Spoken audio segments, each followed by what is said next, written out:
Welcome to Driven, the Unscripted Success podcast, with your hosts, Mike Manino and Nariman Hamden, bringing you insights and stories on achieving personal, professional, and financial success.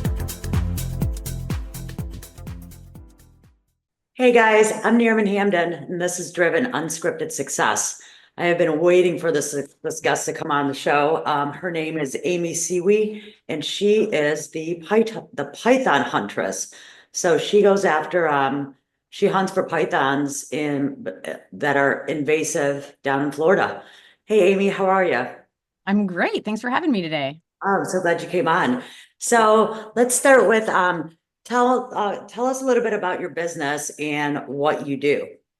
Sure. Well, I hunt pythons for a living. Yeah, who would have ever thought that, right? Never. So cool. So the Burmese pythons are, as you mentioned, an invasive species in Florida. So they've literally caused so much damage, and 98% of the mammals are gone because of the pythons. So we have to hunt them. So this isn't just because, I want to go out and kill stuff or I want to kill snakes or something like that. It's nothing like that. So yeah, but that's what I do. I go out and I catch and kill these invasive pythons. How did you get started in that? Like, I mean, I have to know. So I know. Well, and people say, wait a minute, you're a python hunter? You don't look like a python hunter. My dad, when I was little, he took me to a creek and taught me how to catch all kinds of cool critters. And I just had this fascination for snakes for whatever reason, like dolphins, Barbies, nope, snakes. Thanks. So I know, whatever. So I just roll with it, but it's always been a hobby for me. And I was actually a real estate broker in Indianapolis for the last 13 years before I moved here. So when I found out there were pythons down here, in Florida, I thought, wait a minute, instead of catching a 6-foot black rat snake, I could catch a 20-foot python. So came down to check it out. I caught a 9-footer and I knew this was what I was supposed to be doing with my life. So in less than 2 months, I packed my stuff up. I rented a room from a guy that I found online in Miami. I still can't believe I did that. And here I am. How many years have you been doing this? 6 years yesterday, actually. Very cool. So let me ask you a few other questions. What do you think when you think back, are there moments that you'd say really changed the game for your career? I mean, you went from a real estate broker to python hunting. I know, it's a total 180. Well, the funny thing is that I was not looking to change careers. I loved real estate. I had a team. I mean, I was very successful, and all of my goals and everything that I was doing was based around growing my business in real estate in Indianapolis. But when I came down here and I caught that snake, and actually my fiance, Dave, he took a picture, and he was on top of the truck and I was holding that first python, and he was like, that moment I knew we were going to move to Florida. But it was just like, I knew in my heart that this was my purpose. This is what I was meant to be doing. As much as I loved real estate, that is nothing compared to this. And so it literally at that moment, I was like, yeah, I don't know how it's going to work. I don't know how I'm going to do it, but I'm going to do it. So that was a defining moment in my life. That's amazing. What skills or habit, what's a skill or habit you think doesn't get enough credit for contributing to your success? I think that I would have to say, the skill is interesting because there's not really a set way to do this. You just have to go out there and figure it out. And I think that maybe it's more of being okay with the unknown, being okay with going. I mean, I go out in the swamp in the middle of the night to catch these pythons. And sometimes it's a 17-footer, sometimes it's a 3-footer. You just never know. So you have to be okay with something that's not routine, that's not the same, that could at any point change. So I think that's like, and that might not be a habit or anything like that. But I think that that's one of the biggest things, is that you have to be okay with the unknown at all times. Right. I mean, I couldn't even imagine. I mean, I'm assuming that you must have came up against some alligators. I mean, we see a lot out there: bears, panthers, alligators. here's the thing though, they really don't want anything to do with you. I mean, unless it's a bull alligator and it's mating season and being territorial, then they can get kind of scary. But for the most part, whenever we, approach anything, it's gone before we even know it's there. So it's dangerous, but it's not as dangerous as what people might think it is. Well, that's good to hear. Makes me want to go out and hunt with you. Right? Maybe. So do you have a team that does this with you? I mean, do you just go out solo? And if so, what's your leadership style when having somebody out there, trying to hunt for these massive pythons? Sure. Well, right now, it's just myself and my fiance. So I take people on guided python hunts. So they come out with us. Dave's my driver. He's the captain in the winter when we take the boat, and the driver in the summer when we take the truck. And so it's just us out there. As far as the leadership is concerned, when I get people of all walks of life from all over the world that come and want to do a python hunt. So, and nobody has ever, almost every single person I've ever taken out has never caught a python. So it's my responsibility to tell them what we're looking for, explain exactly how to do it.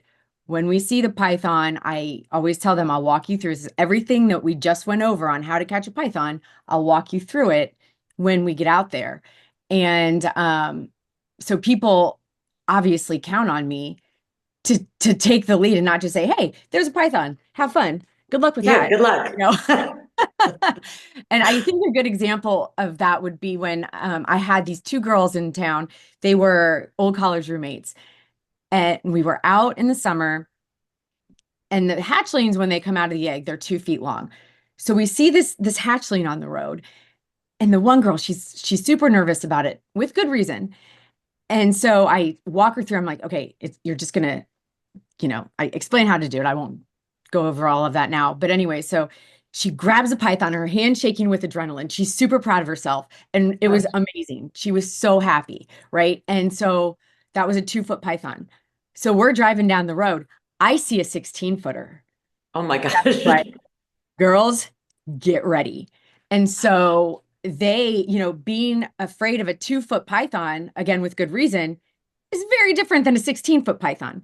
And so I told them, I said, okay, I'm going to jump out and I'm going to actually jump on the snake. I could not see the rest of the body. So it was in the swamp. So I said, I need you guys to go in and find the rest of the snake after I jump on the head. And so I was like, all right, 1, 2, 3. And I jumped on the head, and they just dove into the swamp. I mean, under all this brush and everything, and found this thing and pulled it out. So the 3 of us are hauling it out of the water. I mean, it was awesome. And they absolutely kicked butt. What a rush. Did not hesitate for a minute. So I think that, when it comes down to it, I think the confidence in the leader resonates, and it's like the confidence, it builds the confidence in whoever they're leading. Absolutely. Because they see that it becomes trusting. They see you so confident. There you are, jumping on the head of the 17-foot python. I mean, that's insane. And they just feed off of it, so exactly. They just, it almost becomes reactive at that point, You're right. That's too cool. So I can't wait for you to answer this question. What does a day in your life look like, and how do you juggle work and everything else? Girl, there is not one day in my life that is normal or that looks the same. Okay, so we've got 2 different hunts. So in the winter, it's a day hunt in the winter, and in the summer, it's a night hunt, just because of the activity of the python. So we just finished our winter day hunt. So basically, what I'm getting ready to embark upon for this summer season is we're out till 3 or 4 in the morning, right? So I sleep until like 11 or 12. And then I get up and I do all of my social media stuff. I've got a lot of irons in the fire with my leather products, with the business, with all kinds of things related to the snakes. And then then I have to, of course, work out. I tore my ACL. And so now, I have all that rehab that I have to do. But then we'll get ready. We'll go out usually at sunset, meet our clients, jump on the snake deck, and see what the night has in store for us. And how long does it typically take? I mean, how long do you wait to like for the snake to come out or to find it, or It just could be right off the unpredictable? bat. Sometimes we don't catch until 12:30. There have been nights that we're on our way back and it's 2:30 in the morning and boom, there's a python. So we don't know enough about their behavior to be able to say what makes them move, why are they moving at this time or this date, anything like that. So it does make it very difficult. Now, I will say this, also part of what I do, I work with a lot of biologists and helping them get snakes from pythons from certain areas that they want to study.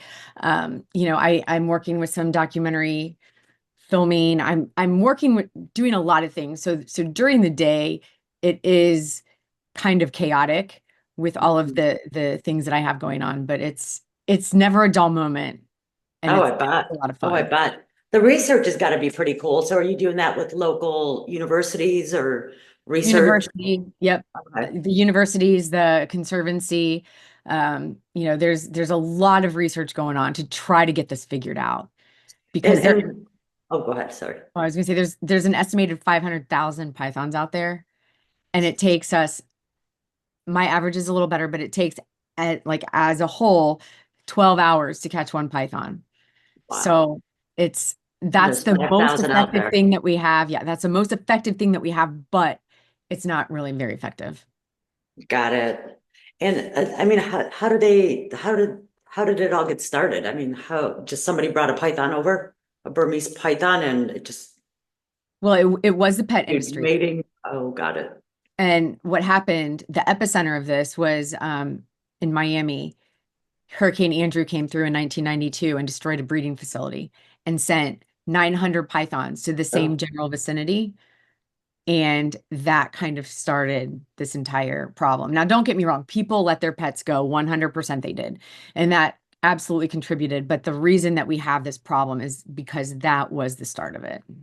that's insane. And it's like, I mean, and how do you manage that, when all that's out, all these eggs are out there and the hatchlings and gosh, and that's Well, and insane. that's the thing. I mean, this problem was beyond our control before we even knew it was a problem. Because their territory is 3.5 million acres. I live in Naples and I've got, I found my first shed in my bushes, from a Yeah. python. They're everywhere, but they're also nowhere. They're very difficult to find. So it's just this, it's so hard to figure out what the solution is. And you just, and obviously with your experience, you just know where to look and what to look for. I do. And it's been a lot of trial and error though, because when this started, nobody's caught pythons here. Nobody hunted pythons in the United States because they're not here. So we didn't, and they're in Asia, but we don't know what's going on over there. So we really had to just get out and do it and trial and error and figure out, hey, we're catching them at this time, in this weather condition and, all of this other stuff. But here's the thing. These silly pythons, they love to prove us wrong. I can say anything and they will literally do the opposite every time. So it's just really frustrating. It sounds like a child. Yeah. Yes. Oh my gosh. Yes. Too funny. So I always like asking this question, has there been a book, a podcast, or someone that's really changed your outlook or approach?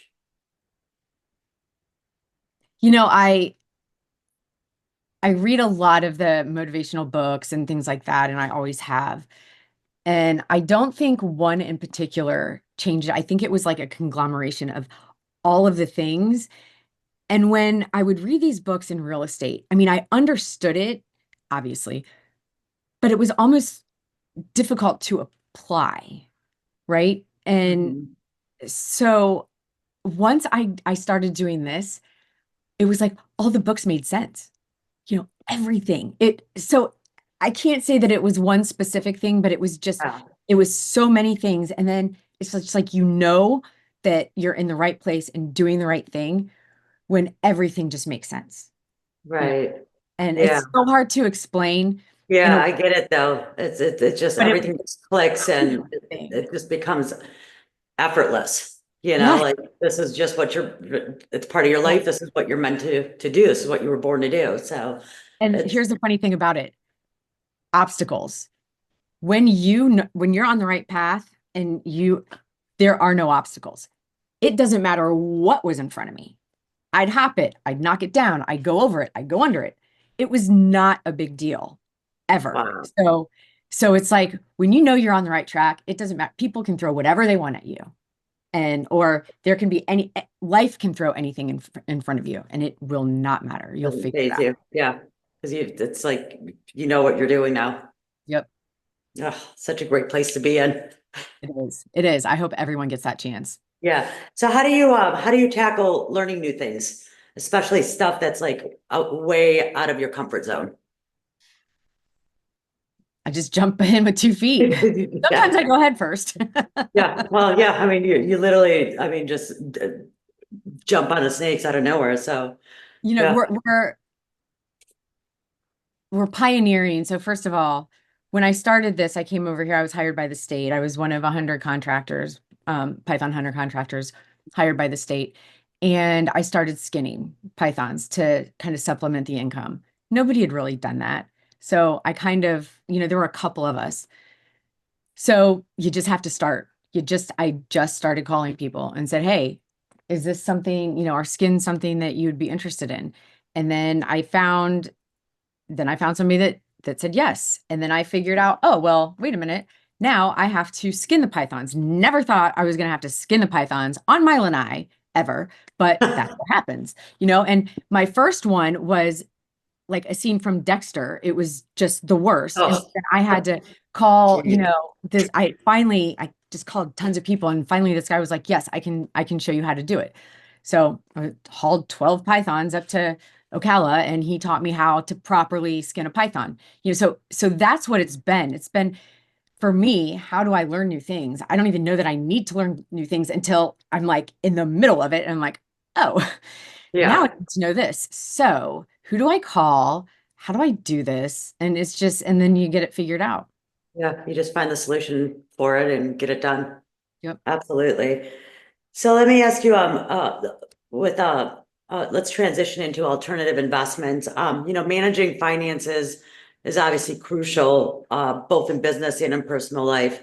So how do you approach financial planning to ensure stability and growth in both areas?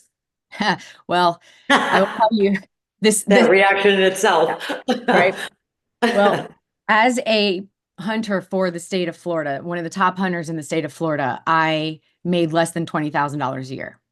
And to be fair, it was a pilot program when I first moved here. So I didn't even know if they were going to continue it or not. And they meant for it to be like hey, after work, go see if you can catch some python kind of deal.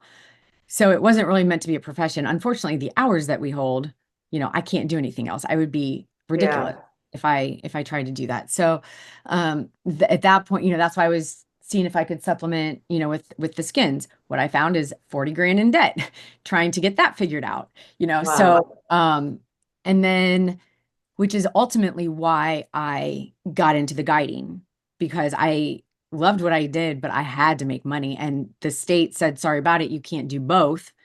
So I said, well, They they won't allow said you to do guides and tours if you're working for the state. it's apparently a conflict of interest, which is Interesting. ridiculous. There's so many things that I could say about that, but I won't. Right. So I've been doing the guiding. So I've been doing this for 6 years, hunting pythons, and then I've been doing the guiding for the last 3. So in planning for that, it was more, let me get out of debt first before I can start, and I shouldn't say that. I've got investments and everything like that. But people often ask me if I want to get back into real estate. And Mhm. after doing this, there's no way I could go back to being a realtor, but I do have my eye on, investment properties and things like that, I Like as haven't in passive income. So absolutely. what are some of those passive incomes that you invest in? Well, just help that, you balance basically, your future investments and then keeping your Python business afloat, which is what you love to do. right? So, yeah, Right. I mean, it's real estate. It's properties. nice. That's wonderful. I'm a realtor as well in Naples, so I get it as well. And Oh, are you? multi-units Nice. is where I'm That's at. so I got when I left Indy, I was in the process of starting I mean, I did a lot of flips and we had rental income or rental properties and everything, and I was starting to get into apartment buildings. So I definitely want to hit that again. I will tell you this, that doing the margins down here compared to Indy, oh my Hmm. gosh. Like I always wondered why all the investors went to the Midwest to invest. Hmm. Yeah, now I know. Yeah, Because yeah. it is a It's different ballgame down here. And the margins, I mean, we just had like our cap rates and like everything. It was just insane. And here, I mean, it's razor yeah, thin with stuff. yeah, Some of it. So yeah. It's tough it's tougher to invest, I feel, in Florida with rentals or multi-units, things like that, only because of all the insurance, the different insurances, the weather, I mean, we live in a swamp, I for know. heaven's sake. I mean, that alone. Right. Exactly. Yep. So, Exactly. um, and let me ask you here, so, as we get closer to wrapping up the interview, what exciting plans or initiatives do you have planned for the next 6 to 12 months? Well, it's funny you should ask.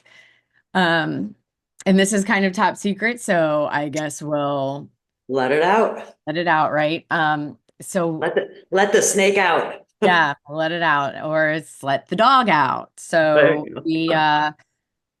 I've got a dog in training right now that is being trained to detect pythons. Oh, So neat. yeah, so that's a big deal. There are some people that have done it, some have failed, some have succeeded-ish. It's not a very known thing. I mean, it's not a super popular thing. There might be two people that have a dog, and maybe one of them is successful. I mean, it's not a thing. So we've gone through, and when I say we, I mean Dave and I, a whole lot to try to get this figured out. Kind of like the leather thing. Hmm. You just have to do it because nobody's really done it. And so with this, we're just doing it because nobody's really done it. And, finding the right person to train, finding the right dog, doing all of this, we're Yeah. dealing with such a crazy environment, um, unpredictable, unpredictable like target. You have an animal that is 2 feet to 20 feet, that at 2 feet, not a big threat to anything, at 20 feet, kind of a big threat to the dog, right? So We could eat there's them. yes, exactly. So there's a lot going into that, but so that once that happens is going to be 100% a game changer. I'm assuming it has to be a certain dog breed that, It's or, more about the dog, the personality okay, and the drive of the dog. got it. Well, that sounds exciting. And that should be a Should big be. help to have a co-captain with you. Oh yeah. Oh yeah. I always That's, say, like, if anybody wants to solve this problem, if they could figure out X-ray vision for vegetation, ah, you'd be golden. Because what about night vision goggles Nope. and or They're lenses, always, these binoculars? pythons are always like, they're always hiding. I mean, we find them when they are crossing the road randomly, but they spend 85% of their time not moving. I worked with a telemetry team in Big Cypress. And so, where they follow the scout snakes with the radio transmitters, and the guy has the antenna. And we're walking and he's like, oh, I think we passed it. Okay, we turn around, we go back. Oh, I think we passed it again. Okay, fine. We dig it under 6 inches of loose debris, and there's a 9-foot python that both of us walked on top of twice, and it did not move. Jeez. Right. So that's how these things are. Jeez. Yeah, they're like So rocks. it's tough. It's tough. So a Yeah. dog, short of X-ray vision for vegetation, a dog that can, sniff them Sniff out it is out. Yeah. tremendous. Gosh, that would be a game changer. You can get Yep. it, sniff those out. Good gosh. Well, good luck with that. So what are you Yeah. doing with the snake leather? What's the product there? Okay. So I have different products that How I neat. I've Like got, wallets, bracelets, yeah, accessories. things. card cases, things Those like are really that. pretty. Yeah, so that's what I'm doing with them. It's the challenge with the products is that everybody loves the idea of an invasive python that has to be taken out of the Everglades, turned into a product, instead of using the skin from an Asian python that's raised on a farm specifically for their skin, right? Everybody loves the invasive. Well, the problem is once you get past your social network, your main people, you're selling a product to people who don't know that they need or want it, right? Got So it. you have to put in all these marketing dollars, all of this time. And when I realized that, I was like, all right, let's pull the brakes back, because the margin in the products, I mean, you have to catch them, you have to skin them, all of this stuff takes a lot of time and a lot of energy.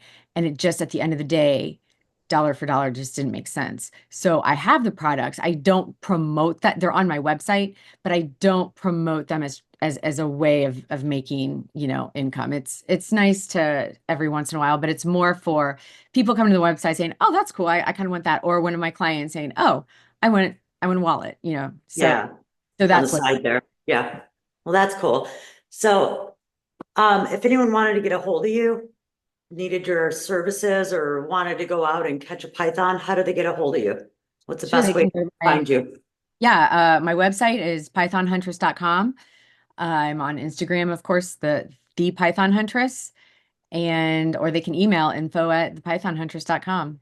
I'm out there. And Awesome. definitely follow me on Instagram, because that's probably where, I have videos of, all my crazy catches. I've got educational things on there. I've got all kinds of stuff. So that's probably the place to go. That's awesome. Well, thank you so much for coming on, and thanks for listening, guys. So if anyone's looking to go on a Python tour, or to go and catch a Python, straddle one, yank it around, uh, give Amy a call. Yep. Thanks, guys. Thanks for listening to Driven, the Unscripted Success Podcast. Want to share your story? Apply to be a guest at drivensuccesspodcast.com/guest.